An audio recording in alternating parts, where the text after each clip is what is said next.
Okay, hi everybody. It's Tuesday, the second week of the holidays. I'm not sure on the date actually, 21st of April I think it is. Hope everybody's enjoying the break, not going too nuts, not being able to get outside, etc.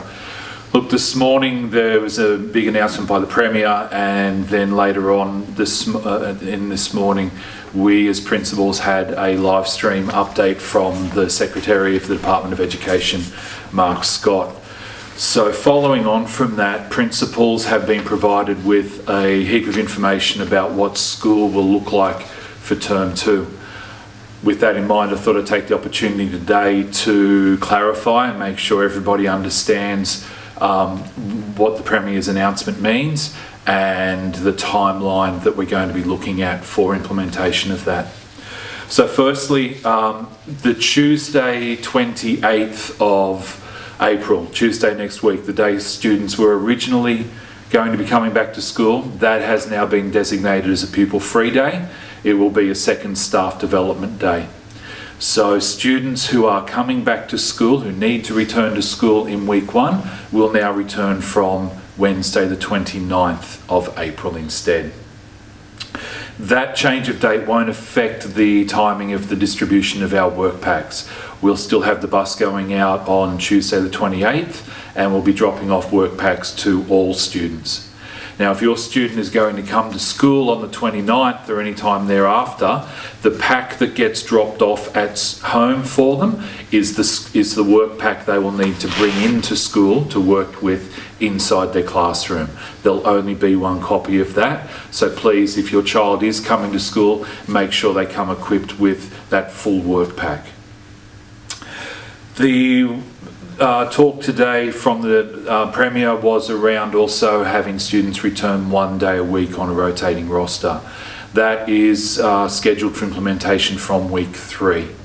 Now, what that looks like at a local level yet, we're not quite sure. We haven't had a chance as an executive to sit down and have a look at what that means for us locally. We will obviously be following the Premier and the Department of Education's advice on reopening schools one day a week for students, whilst also maintaining social distancing and hygiene protocols. So a lot of advice has been provided to myself as the principal today, as it has to principals across the state, and I'll be working through that information with my exec team later this week and the very beginning of next week. So what we aim to do is have information to you, the parents and carers, around what that looks like and how we're going to try and manage it. Information on that come out by the end of week 1. That way you've got time to plan. Transport may be an issue for some people, what days you're available to be there for the kids, to bring them to school, to pick them up, around work schedules and those sorts of things.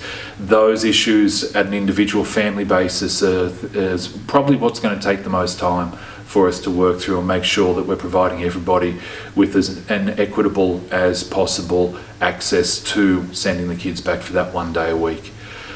We're a big school site. We will have enough teachers and non-teaching staff to be able to support that return.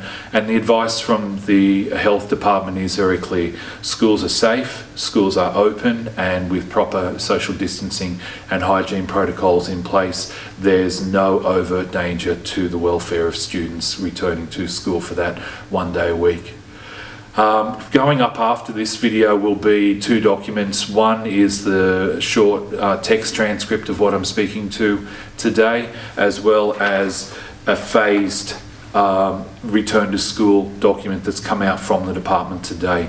That outlines the 4 phases, 5 including the phase 0, that the department sees as getting us back to business as usual.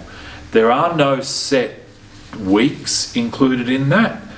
It's a little bit open so that as the situation changes across the state and indeed across the country, flexibility can be applied to that return to school. But if you read that, you'll see that we're currently in phase 0 for weeks 1 and 2, and then according to the Premier's announcement, phase 1 will commence from week 3. Reports. So in the live stream from the department today, we were advised simply that further information will come to us later this week about what reports for this term will look like. Mark Scott, as Secretary of the Department, however, did indicate that the A to E reporting style that we're so used to won't be applicable. We will instead be probably working at a schools-based local decision type situation for that. But as I say, there'll be further information coming to us as principals later this week. And of course, once we've worked through that locally with the exec team, information about the reports and what they will look like will come out to parents, hopefully again by the end of week 1. I'd like to have all of this information up both in video form and text form for everybody by that Friday of the end of week 1. So all going to plan, that will occur. Attendance. So weeks 1 and 2, we remain open for those students who need to come to school.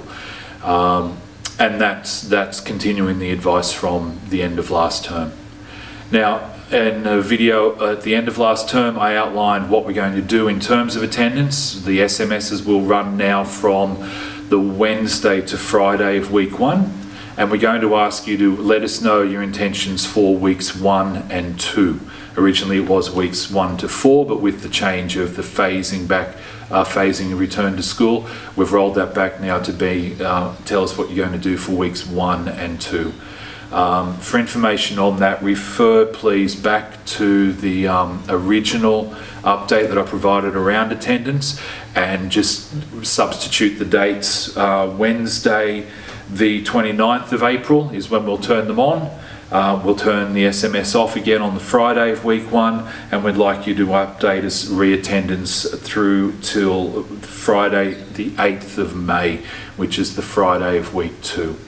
So the request for information, for attendance information remains the same, just with some substituted dates there. Look, this has been a really interesting time as a principal, and you know, it's okay. And thank you also to the staff who are here with me today. Mr. Coombe and Donna helping do the video and get the information up online.